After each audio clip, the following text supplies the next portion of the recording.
আহা, রান্নাঘর তো গন্ধে একদম মোমো করছে। আপনাদেরও করবে?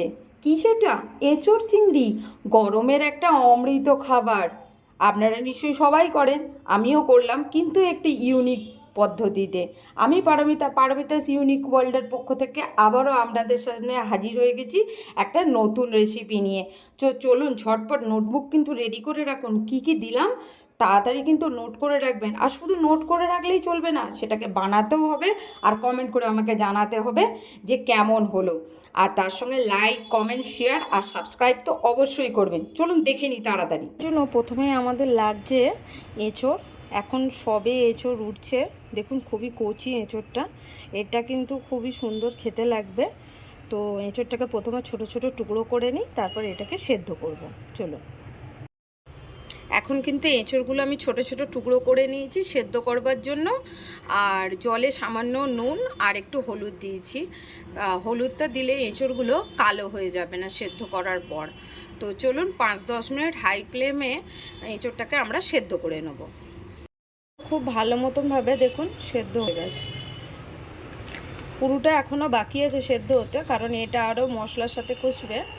তাই এখনই এরকম অবস্থা আমি তুলে নেবো গরম জল থেকে।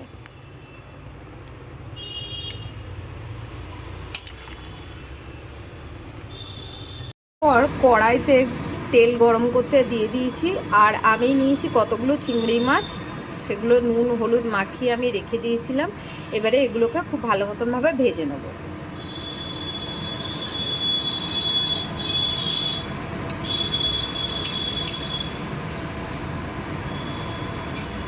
এখন কিন্তু চিংড়ি মাছগুলো আমার বেশ ভালো করে ভাজা হয়ে গেছে, তবে খুব বেশি লাল করব না, তাহলে চিংড়ি মাছগুলো শক্ত হয়ে যাবে। এরকম অবস্থা আমি চিংড়ি মাছগুলো তুলে নেব।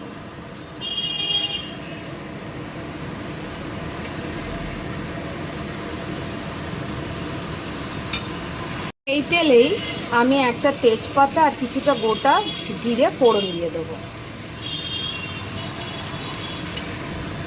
দিয়ে এটা একটু ভালো মতন করে ভাজা ভাজা হয়ে গেলে এর মধ্যে আমরা দিয়ে দেবো পেঁয়াজ কুচি।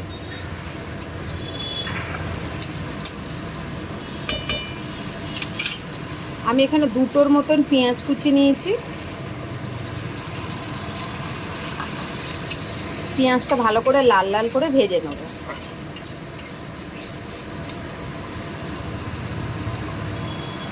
তো পেঁয়াজটা আমার বেশ ভাজা ভাজা হয়ে গেছে। এর মধ্যে আমি দিয়ে দেবো 2 টেবিল স্পুনের মতন আদা রসুন বাটা। দিয়ে এটাকে আবার পেঁয়াজের সাথে খুব ভালো মতনভাবে কষে নেব।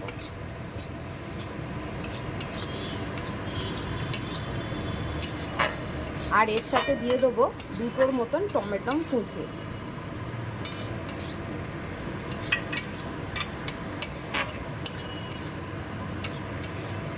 দিয়ে এটাকে ভালো মতনভাবে কষে নেব।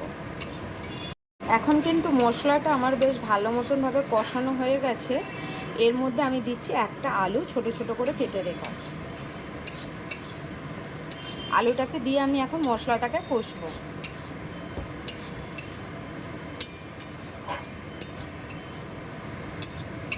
একটু কষার পর এর মধ্যে আমি একে একে মশলাগুলো অ্যাড করব। আলুটা ভালো মতনভাবে কষানোর পর স্বাদ মতো নুন,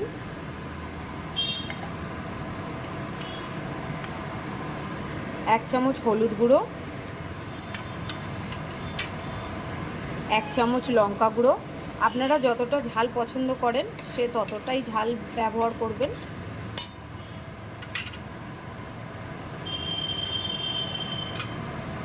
আর দিচ্ছি 1 চামচ ধনে গুঁড়ো,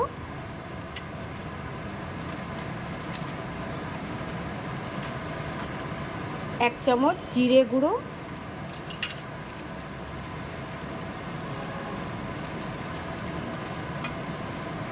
আর এর সাথে দিচ্ছি 1 চামচ আমচুর গুঁড়ো।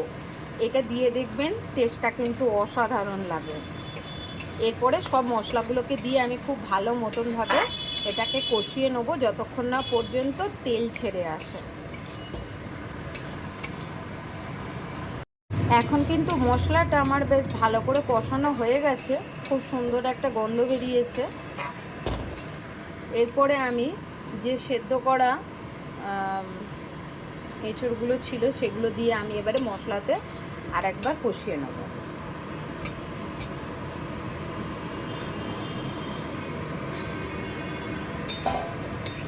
মশলার সাথে এঁচড়গুলোকে একটু ভালো মতনভাবে কষিয়ে নেব, যাতে এঁচড়ের মধ্যে মশলাগুলো খুব ভালো মতনভাবে ঢুকে যায়।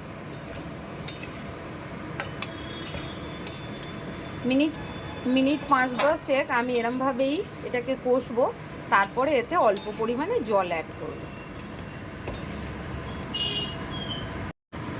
এখন কিন্তু মশলার সাথে আমার আলু এঁচড় দুটোই কিন্তু খুব ভালোভাবে কষানো হয়ে গেছে। এবারে আমি কিন্তু এর মধ্যে একটু জল দেবো, কারণ গ্রেভিটা যাতে হয় আর যতটুকু পোর্শন আলু আর এঁচড়টা সেদ্ধ হতে বাকি রয়েছে সেটাও যেন ভালো মতন হয়ে যায়। তার জন্য আমি 1 কাপ মতন জল দিচ্ছি। এঁচড়টা যেহেতু একটু মাখা মাখা হবে সেই জন্য আমি মোটামুটি জল দিয়েছি, খুব বেশি ঝোল ঝোল ভালো লাগে না।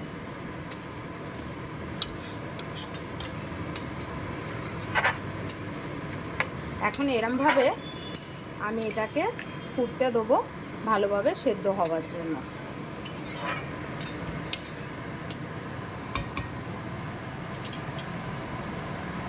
5-10 মিনিটের মতন আমি চাপা দিয়ে রেখে দিচ্ছি, ভালো করে সেদ্ধ হয়ে গেলে আবারও ফিরে আসছি।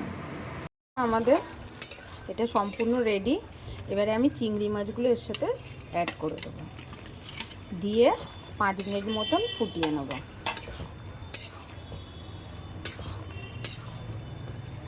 আর এখন দেবো এতে সামান্য পরিমাণে একটু চিনি।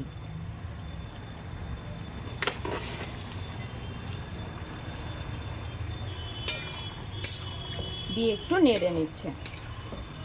কিন্তু রেসিপিটা আমার একদম রেডি হয়ে গেছে। এঁচড় চিংড়ি নামানোর আগে আমি 1 চামচ মতন ঘি অ্যাড করে দেবো।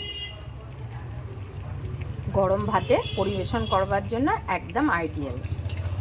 আপনারাও ঠিক এরমভাবে বানান, খেতে কিন্তু খুবই ভালো লাগবে।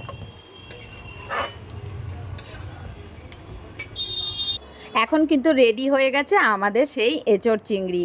আপনারাও ঠিক এরমভাবে বানান, খেতে কিন্তু খুবই ভালো হবে। তাহলে আর কি, রান্না করে ফেলুন তাড়াতাড়ি। তবে আজকের মতন টাটা। আর অবশ্যই নতুনরা যারা দেখছেন তারা কিন্তু অবশ্যই সাবস্ক্রাইব করে রাখবেন, আর যারা পুরনোরা আছেন লাইক কমেন্ট শেয়ার